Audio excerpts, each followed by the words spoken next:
Welcome back to Work at Life. I'm Maddie Grant, culture consultant at Propel, and I'm here with my super smart co-host, Sonia Lucina, president of the Workforce Division at Question Pro. So Work at Life is a show for everyone, whether you're an employee or an employer who believes that work should be fulfilling and allow us to learn and grow, given that we spend so much time working. This means that we explore a ton of different topics related to both work and life in general. But what's different is that we look at these burning issues through the lens of both the individual and the organization.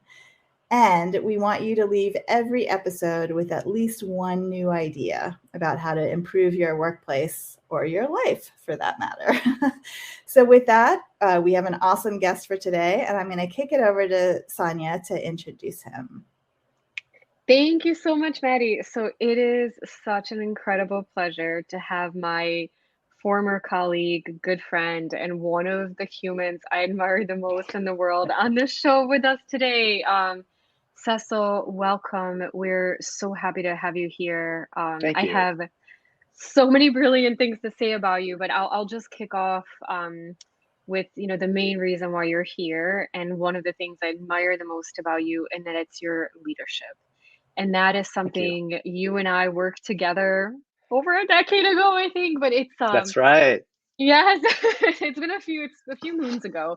But Couple it candles. really, yes, it really stuck with me how you related with your teams, how much you cared for people, what people said about you when you weren't there to listen. And to me, I just even now it gives me goosebumps. And when, we reconnected and started having these, conversations in the recent months, it just all like started like really flooding back. And I thought, since Maddie and I have this awesome platform where we can share stories of people like you, what an incredible opportunity to share your story during a time that leadership is so valuable and so many people out there are are saying, what do I do and how do I do this and how do I get better? That I think everything that you'll be able to share, like Maddie said earlier, like if people walk away with one idea, I think today they'll walk away with many more. But just so thrilled to have you on, and I'll kick it over to you to give a little bit more about your background, and then we have some really good questions planned to throw your way. That's wonderful. First of all, thank you, Sonia and Maddie, for having me on the show. I'm excited. I'm an avid listener, and so Yay. the conversations that you have, the guests you bring on, and the both from a high level data perspective, but then also from a um, individual perspective of interactions between people and between companies, I find incredibly insightful. And it's one of my favorite things to do while I'm cooking. So making pasta, listening to your show Nice. is like my happy place, right? But you mentioned our not only our relationship, but the conversations that we've had, and how a lot of it and the things that resonate with you are about leadership. And I think leadership is among the most important callings that any individual who decides to pursue it can pursue. And so when I think about that, I think about this might sound a little philosophical, but I swear it's going to lead to a place of practicality. But when I think of life and the story of life, the story of our lives, it's all a series of singular moments that are connected through these dots of interactions between two people, right? And so if you know that you are going to interact with this individual for this moment, and in some cases you're going to interact over a series of many moments, like that interaction, that moment, and the collection of those moments are incredibly important. And if you look at it that way, then what you're thinking about is, how do I um, both enter and exit and be present in this situation where we're uplifting the other person and helping them become who the person they're supposed to be, especially if you're in a position of responsibility.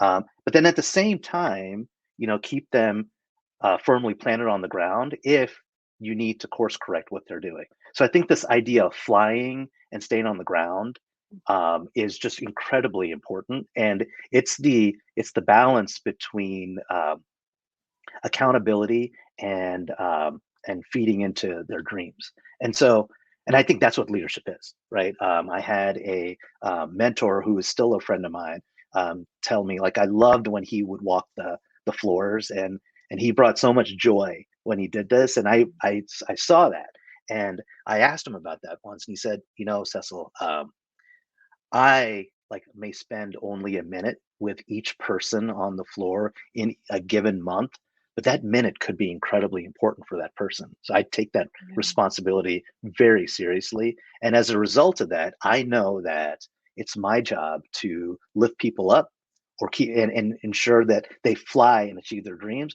or make sure they keep their feet firmly planted on the ground, because what they're doing is probably what they shouldn't be doing.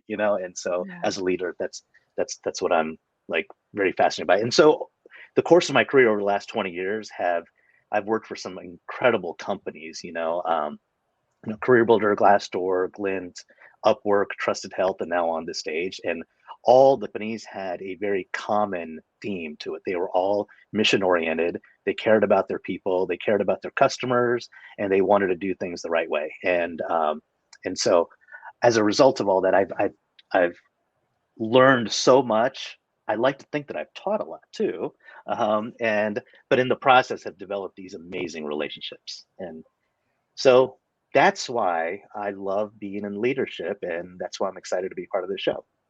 Oh, I You're love it. a And poet, thank you.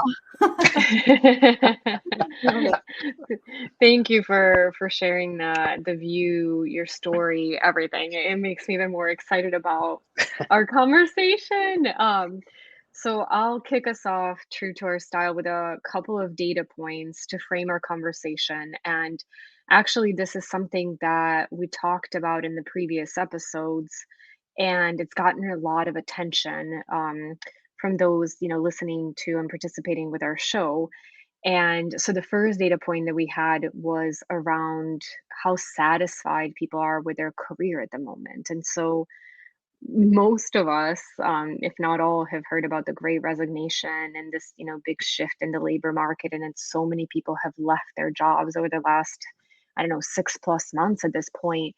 And so what was really shocking to me is when we asked people how satisfied they are with their career, only 54% said that they were satisfied. And we thought, if so many people already changed, how is that possible? People just apparently still haven't really landed where they want to, and they're still exploring. But then, furthermore, one of the things we wanted to look at, because we're talking about leadership, we're talking about people in management positions, is that actually significantly more managers said they're satisfied with where they are in their career. So 61% of managers compared to 52% of individual contributors said they're satisfied with their career. So that's nine percentage point difference. And so we thought, wow, what's going on there? What are some of the causes? And we have this whole report on it. But one of the, next most important pieces of data, particularly for our conversation today, was when we asked individual, well, does your manager, does your leader care about your career progress? Could that be a challenge? And oh, we found out that, even fewer people, only 51% of people overall, said that their leader cares about their career progress. And the difference between managers and individual contributors was actually even bigger, where 62% of managers said that their actual manager cares about their career progress compared to only 46% of individual contributors. So as Maddie and I were, looking at this data before and talking about it, this is where Cecil, you really came to mind, because we were reflecting on some of our conversations with you and what, you've seen work really well, but even more importantly, what you yourself have done that's worked really well. And we thought, if, a lot of times it's the good thing is that most managers, if you ask them, they're not likely to say, I don't want to care about somebody's career. They're more likely to say, I just don't know how to be there for them. I don't know how to mentor them. I don't know how to coach them. I don't know how to develop them. I don't know when to find the time. Like, I have all these KPIs, and especially this is another really, interesting point, is that, Cecil, in most of your career, you have been a sales leader. And everything that I know about sales is that it's incredibly stressful, it's incredibly numbers driven. You have to hit your targets or otherwise, your future might not be very bright. But for you, even in such an atmosphere, you still found this tremendous value of spending time with people and building relationships and building their career. But what was also interesting too is the last time we spoke, you said, one thing that I'm finding is that actually today it's more difficult than ever to find your path to success. And so maybe there's something in there too with these numbers. And so I was just, hoping you could share with our listeners a little bit more about why you feel that way today about this, Mhm. the even greater challenge of finding the path to success. Yeah. Well, so all of those numbers are eye-popping, some of it very concerning, right? And you're right. Um, there is a difference between managing to numbers and leading through people or leading with people, right? And sales is so numbers driven. Most of my career has been in sales, and a lot of it has been in sales leadership. I took a couple breaks. I went into healthcare for a little bit, leading a candidate experience team. I started out as an engineer, and so my mind is all numbers. And I think that's what's really interesting because that's not how I lead. And so when I think about you're always trying to balance results with development, yeah, I think about like how do we bring humanity back into our interactions with individuals and with teams to drive results. That's really hard. And so, what is this interplay and balance between people and processes? Right, they're both Yeah. important. And when I think about building a world-class organization and how sales plays into that, I think about people, processes, and product. Right, and the Mhm. two pieces that I have direct control over are the people and processes. And then through our interactions with our customers, we influence product, right? So they Yeah. all play with each other. What's interesting is you mentioned that things are harder today and that the path to success is significantly more difficult today than it was yesterday. And I've noticed that too. Yeah. But the interesting thing is that I believe, at least anecdotally and the experience that I've had, and when I look at when I first started my career versus today, that there are more leaders today who care than ever before. But yet all the data proves that there's a disconnect. And so, like, why? Right.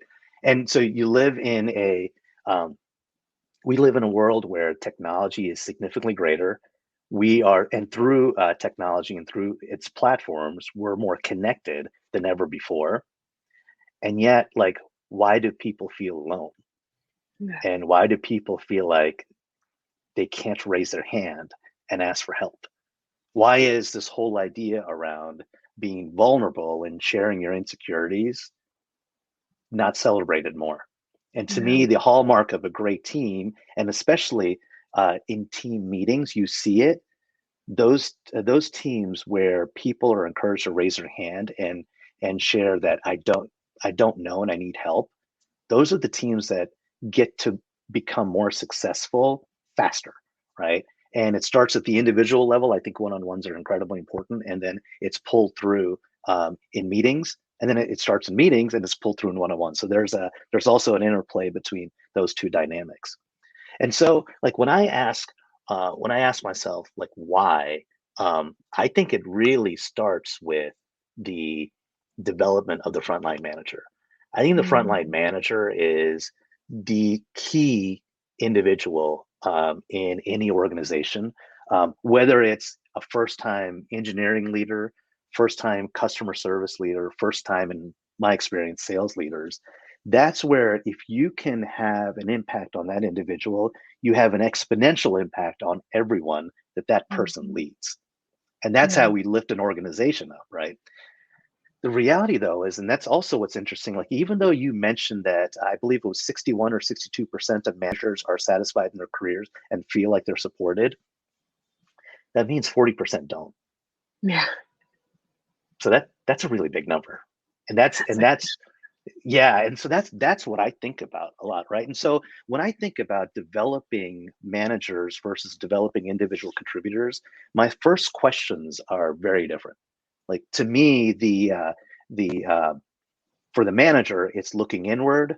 For the individual contributor, it's looking at the environment, looking outward. What I mean by that is, for managers, I ask them the questions. These are the same questions I ask myself. Like, who are you? Who am I? Who am I? And the reason why that's so important is because it speaks to authenticity and Yeah. being genuine. Back in the day, and by back in the day, I mean in my 20s, which was a little while ago, I I didn't feel supported or cared for. I didn't feel like I had a voice. I didn't feel like I could ask, you know, and there was this whole persona around. You had a work persona and you had a home Mm-hmm. persona. You had a work life and you had a home life, right?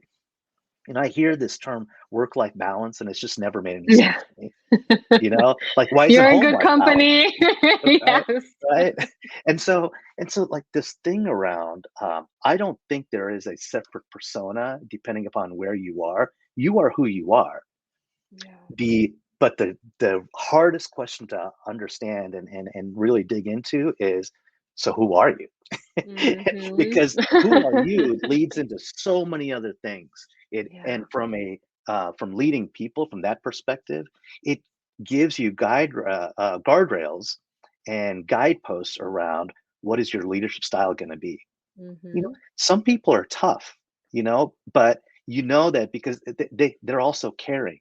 Some people are caring but can hold people accountable, right? Mm-hmm. This whole idea of you have to be one way versus another is simply not true. And the reason why people there's incongruence between what they are in front of the people that they lead versus what they're like outside of work is because they haven't figured out who they are. Because if they had, there'd be a sense of confidence around that. And you know what? This is who I am. And you know what? I'm going to help you figure out who you are. My whole, Yeah. and we'll get into it hopefully if we have time, but my whole, uh, um, like, I feel like my purpose on this planet is to help people realize the best version of who they are. I That's, love and that. and so everything I do, like, it's centered. It moves towards that piece. But a lot of that is because I put in the hard work to figure out who I was. Right. Yeah. So I think that's the first question that I ask in the path towards development for Yeah. managers. Who am I? And I love, and I have to say this. I love the Dr. Seuss quote. I'm probably going to mess it up, but you are you, and no one else is youer than you. And I think that's Yeah. like one of my leadership philosophies. Like I know who I am, and but for individual contributors, it's different. What I ask them, it's more about the environment. What do you want? Yeah. What do you want to do? Why are you doing this if it's not aligned with what you want to do? Now, Yeah. typically what happens, so those are also very hard questions because typically people starting out in their careers, and especially if they're not going down a management track, they don't know what they want. Like, and so I've been in most of my career has been leading people that are right out of school or right out of college or transitioning into a new role. Both situations involve a lot of stress. And because you're in a new Yeah. environment, if you're entering the workforce, you're in the real world now. Yeah. So The big navigating towards that, shift. it's a massive shift. And then someone transitioning, that means they didn't want to do whatever is that they were doing. And that thing that they were doing was probably something they thought that they always wanted to do. So I see, nurses that are questioning whether they want to be nurses and should I do something else? I have people now in theater trying to decide, like, what is my passion? Do I go full force into theater or do I try something else out? Mm-hmm. I was an engineer in my mid 20s and I was questioning, gosh, I really don't want to be an engineer, but what do I do? Right? Those moments are incredibly Yeah. difficult, and it's tough to navigate through that with someone that you trust, let alone doing it by yourself. So as a manager, or as a leader of people, I take it on as a big responsibility to help people figure out what do they want, right? Yeah. And so that's important. I think those two types of question paths that you're going through with these different individuals who are choosing a different career path from each other, that's part of how we bring humanity into our interactions. And like my belief has always been, if you can unlock the individual, you will get the results. Because part Right. of being a leader, and I would say this is more of the administrative side of it, is you should look at the processes and understand like what is the pathway to success by doing A, B, C, D, and they all flow with each other. But you don't start with that, because if you have the best process and have the wrong people, you're not going to No. succeed. However, if you have the right people and you've unlocked them, they're going to help you figure out the right process. Yeah. And that's Well, what's A so heads and amazing. speaking of that too, I have a theory that part of the disconnect is based on the fact that our processes are misaligned. So like you have, an annual performance review.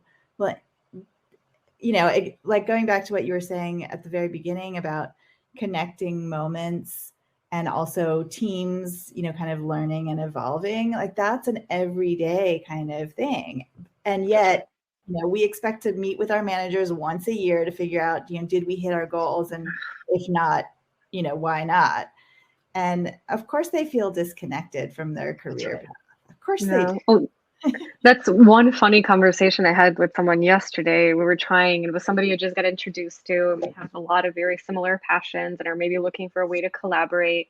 And he told me, like, oh, just give me a call whenever you're free. I'm like, but that's the problem. My calendar is never free. And everyone, like every philosophy now is like, oh, that's the worst thing ever. Why is your calendar full of meetings? It's not, the right way to go. And what I actually said to him, because I've been thinking about this a lot, and I'm like, is it an excuse? But I don't think so. I really fully believe in this, is that I meet with my team a lot, but I feel like every one of those meetings is a learning and coaching opportunity That's because we're exactly right. working on projects together, right? So it's not just like, oh, let's check in and what did you do and what, but it's okay, let's think about this. This is how I'm thinking about it. How are you thinking about it? Okay, where can we get more information? Do we know somebody in our network that maybe we can reach out to and get their opinion? So like I try to think at least of every one-on-one and every team meeting is a knowledge sharing thing. And that hopefully in every one of those meetings, I learn something and my team learns something as well. Um, so that's all. I need to ask you one thing because I found this so fascinating last time that we spoke. And so you talked about defining who you are and what you want. And one of the things in much of my like soul searching and everything, looking at mindfulness and purpose and I've realized how important writing things down is, how important having like clarity around something is, like, what am I passionate about? And instead of just kind of thinking through in a million thoughts, like write it, because then you realize what you're clear on and you realize what you're not. And one thing that I loved that you said that was so surprising to me, even though I've worked on organizational culture basically my entire career, I've talked about mission, vision, and values, maybe more than any Yeah. single person ever Yeah. did. And with that, when you said like that you define that for yourself, I thought, oh, that's brilliant. Why is this the first time I'm hearing that a person did this? And so I think it is such an incredible exercise for somebody, to your point, that's saying, it's so important to know who you are and what your why is. Well, how do I do it? Where do I start? So Yeah. can you please, please, please share how you came up with that and what is Yeah. your, mission, vision, and values? Because I do think that that is a really, really good practical takeaway and exercise that those, managers, leaders, aspiring leaders who are joining our conversation can really walk away and think about. So do share. That's awesome. Thank you for sharing that. Or sharing that was something that resonated with you.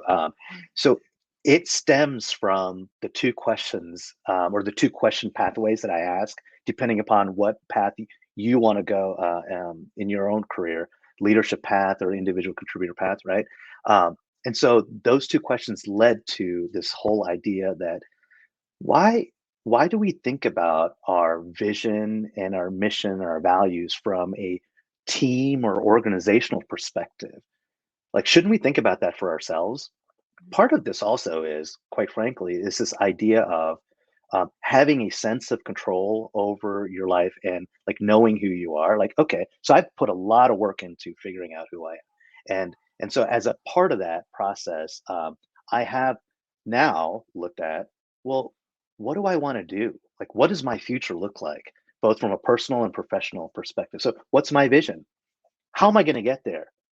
And so what am I doing today, and that is going to lead to that path? Like, what does that mean from a practical perspective? What's my mission? And ultimately, who am I? Like, what are my values, right? And so for me, and I mentioned this a little bit earlier, but I'm gonna say it in a few different ways. Okay, so one is like, I want to have a significant impact on people's lives by committing to their growth throughout their professional careers. So it actually has nothing to do with the fact that they're on my team or I'm on their team. It Yeah. has everything to do with the fact with, you know what, I want to have a positive impact on people's lives. Um, Another way of saying that is what I said earlier, is I want to help people realize the best versions of themselves. I want to help people unlock who they are. And so I've devoted the past 20 years of my life to helping people who are either starting their careers or transitioning into a new career path, to figure out what success looks like. Because especially in both of those scenarios, like figuring out like what you want to do and who you want to be is so important.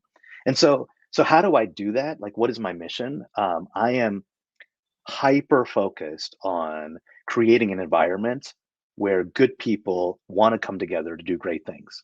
So from a professional, like a company perspective, an org perspective, hiring the best people, good Mhm. people that are aligned with your values and the company values, incredibly important.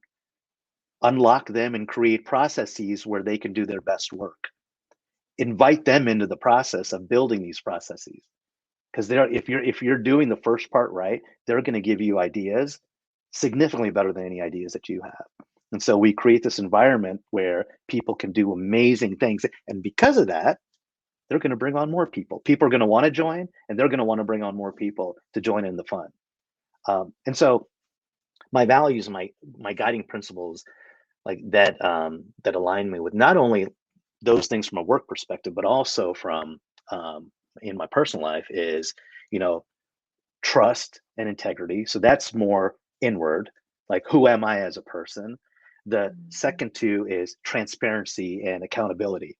And so this Mhm. whole idea, I've always been uh, uh, tabbed as the person, Cecil, you're just a really nice guy. I'm like, I know I'm a nice guy, but I also get stuff done, you know? And so, Yes. so how do you manage to, like, and I think that the transparency and accountability piece is what helps me um, Yeah. get stuff done. I think the bridge between my inside and my outside, the trust and integrity and the transparency and accountability, is candor. And so, and Mhm. in our company, on the stage right now, we practice something called compassionate candor. So candor is not a Love that license one. to um, oh my God, I don't want to cuss here. It's not a license to be a jerk, right? And so we're putting the word compassionate behind it, because Ah, candor yes. is all about speed and efficiency and unlocking people and processes, right? Yeah. And so I think trust and integrity speaks to the heart, transparency and accountability speak to the mind, and candor's the bridge. And so so that also lends into my style, and I think I mentioned this earlier, both in a previous conversation, and but I my decisions come from my head, but my leadership style comes from my heart. And I think that's also how I try to intentionally connect humanity into our interactions to drive results. I love all of that so much. Thank you Sign so me much up. for sharing it. You're such a great example to follow. I think that's Thank just you. perfect. Maddie, thank you for sharing that, both of you. But what I will tell you is, this is why I started our discussion with this idea of moments, because in practice, all this stuff is really hard. And, Yeah. when the best idea becomes terrible once you get two people involved, right? And so you I will have have to to, use that. right? And so like that's why I think having a vision for what you want to accomplish, who you want to be, a mission of how to get there, and then values to guide you is so important, because every moment is going to present you with different challenges. I think in totality, it'll all end up being a good thing if you're being super intentional about being good and doing the right thing at the right times. But in the day to day, in the moment to moment, you're going to make mistakes. But if you've built trust, and if you're a person of high integrity, you're going to be able to come back to it, and course correct where needed. Well, and I think the idea of moments is really powerful too, because I think many managers may find all of this very overwhelming because they're just so busy trying to get That's right. the work done, or just get their teams to finish their projects on time, et cetera, et cetera. Right. So being able to chunk it out into just literally how we interact with each other as human beings, in the workplace or not, it just makes it much more manageable and less like I must be this kind of manager. That's you know exactly what I mean? I think that piece, that I must be this kind of manager, that's really, and this is just my experience I've seen from what I've seen and my own interactions, but that comes from a place of not knowing who you are. Like, exactly. I have to be this person, I have to be that person. No, you actually don't. Just be you, and be the best version of you. Yeah. Well, Sonia, what do you think of that as a nice closing statement? I don't want this conversation to end. Neither do I. But we're so lucky that Cecil is our friend, so we can continue it online, offline. I would love to be back. Yes. Oh, Cecil, thank you. I mean, I think it's so enlightening. It's so useful, but every time I talk with you, you just warm my heart. So thank you for being you. Thank you for your approach. Thank you for taking the time to share it with others, because I think that is so valuable. And I do think I completely agree with you that everybody needs to figure out themselves. Everybody needs to understand their why and who they are. But if they're ever going to copy somebody else, I hope that's you. So, I'm glad we were able to introduce you. So while people are doing that soul work, if they're looking for a role model, I don't think we could have picked a better one. But I know with that, of course, I know we're at time. So thank you so much again for everything. It was just such a pleasure. Again, it's such a time that it's, leadership, management, everything is so important. And it matters a lot. Yes. Yes. And the more we can help each other get better. And I love that, you said people care now more than ever before. And I really believe that too. So if we can find the right tools and the right ways and the right advice that I think is so human and approachable, like the way you shared it, I think as a humanity, we'll get a lot better, a lot quicker. So thank you. It was such a pleasure to have you on. It was a pleasure to be on. Thank you so much, both of you. Thank you.